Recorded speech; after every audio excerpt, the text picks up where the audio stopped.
All right, a little bit of work to get to this point.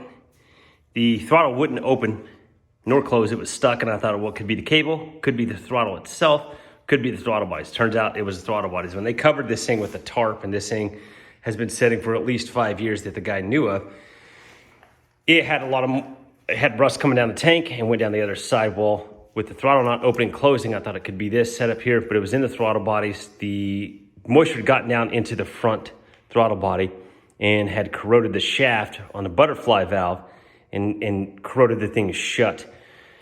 I thought maybe I could just spray a little PB blaster in there and get it loose. It was pretty bad, and I was kind of wishing that would work, but it didn't. So I had to pull the throttle bodies out, which I was going to anyway to go through the fuel system, because this thing is set with ethanol fuel in it, in the lines, in the injectors. So that was all going to have to be cleaned anyway. What it turned out, I had to fully disassemble the front throttle body and clean everything up just enough to get the butterfly valve out itself, clean up the shaft to get the shaft out, and then turn the shaft and get it smoothed out. That way it could actually go back in and it wouldn't get stuck, because I could get it after about 5 or 6 hours of soaking in PB Blaster on the bench to open the throttles all the way up, but they would not shut.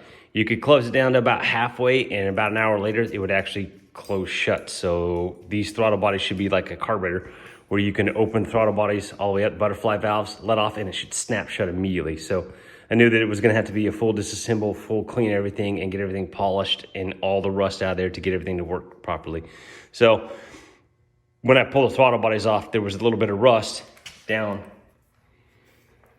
in the intake valves there, and I thought, well, maybe it rusted down. Water got past that, got down into the intake valves, and rusted the intake valves shut. But I soaked those in Berryman's carburetor cleaner, and you got to be careful with Berryman's carburetor cleaner. At least I do. I don't let it set for more than an hour on anything that's aluminum, because I read on their warnings that you shouldn't go more than that or more than 4 hours. So I put Berryman's carburetor cleaner down in the intake track. I pulled the intake runner off itself, just that way it's exposed cylinder head. Let it set for about an hour.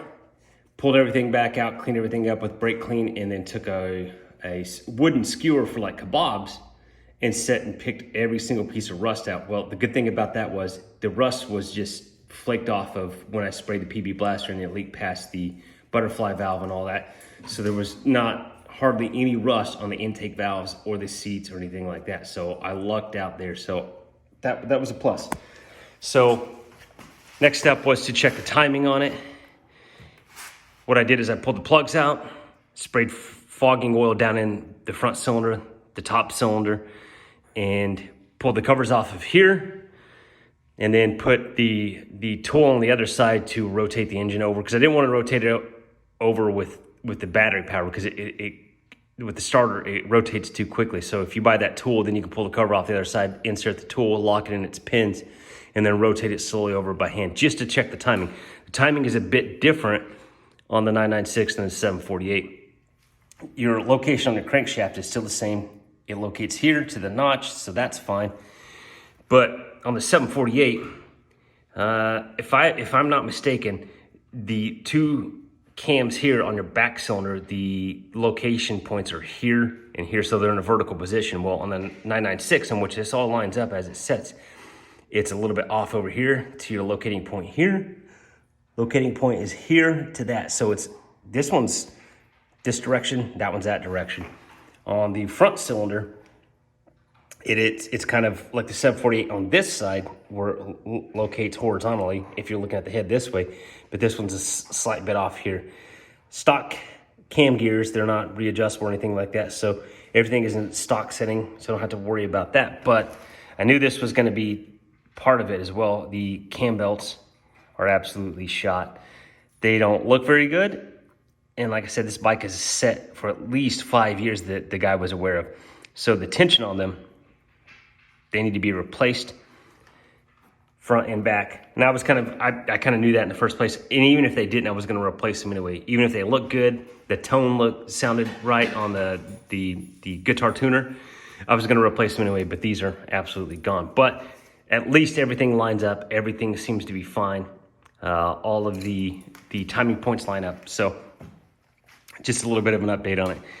It just took a long time to get the throttle bodies apart, work them over to get them to where they'll actually open and shut like they should. They're not back together yet. I'm still letting a few things soak. And then once that's good, I'm gonna put everything back together. I had to get a few elbows of fuel, the plastic elbows that go into the fuel feed lines coming from the fuel tank in. I have to replace those. I also had to replace the fuel line because it comes in, both fuel lines come in, and there's a return line, but there's a feed line, so it goes into a fuel pressure regulator.